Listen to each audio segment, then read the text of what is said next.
Corrado Malanga de l'Université de Pise et Filippo Biondi, impliqués dans la recherche sur le radar et la télédétection avec l'Université de Strathclyde. Recherche publiée et évaluée par des pairs en 2022 via MDPI, intitulée « La tomographie Doppler par radar à synthèse d'ouverture révèle les détails de la structure interne à haute résolution, encore non découverte de la Grande Pyramide de Gizeh ».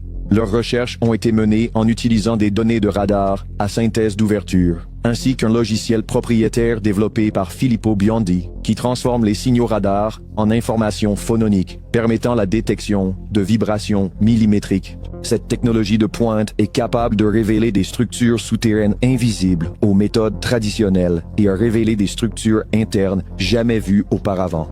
Ayant établi leur expertise dans l'utilisation du SAR pour explorer les structures pyramidales de manière non invasive, un communiqué de presse récent sur leur projet actuel a été publié samedi dernier.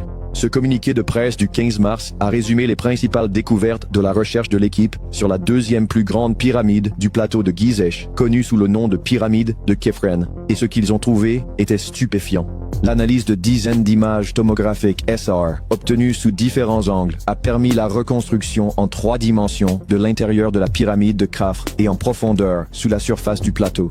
Près de la base de la pyramide, 5 structures identiques sont visibles, reliées par des chemins géométriques. À l'intérieur de chacun de ceux-ci se trouvent 5 niveaux horizontaux et un toit incliné. En dessous de ces 5 structures, il y a 8 structures cylindriques qui semblent être des puits verticaux, creux à l'intérieur et entourés de chemins en spirale descendants. Ces 8 structures cylindriques alignées verticalement, disposées en 2 rangées parallèles du nord au sud, descendent à une profondeur de 648 mètres, où elles se rejoignent toutes en 2 grandes structures cubiques mesurant environ 420 mètres de côté. L'ensemble de la structure s'étend sur environ 2 km sous la surface et s'étend sous les 3 pyramides du complexe du plateau de Gizeh.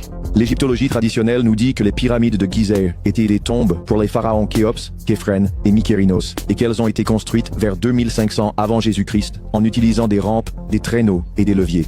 Mais les mathématiques redondantes dans leur construction, qui incluent pi, le nombre d'or et la vitesse de la lumière, ainsi que le témoignage des architectes experts d'aujourd'hui, suggèrent que l'histoire officielle ne tient pas. La structure massive souterraine révélée par les données SAR récentes montre ce qui semble être un système mécanique ou fonctionnel, et cela a été émis comme hypothèse par le passé. Nikola Tesla croyait que les pyramides pouvaient capter les fréquences naturelles de la Terre. Cela a vraisemblablement inspiré ses expériences en transmission d'énergie sans fil et en ondes scalaires.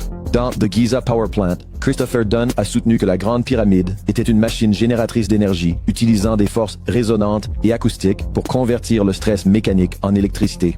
Dans la Death Star de Giza, Joseph Farrell a proposé que la Grande Pyramide de Giza était une arme de destruction massive, utilisant un type de physique qu'il appelle la paléophysique pour concentrer l'énergie en tant qu'arme scalaire.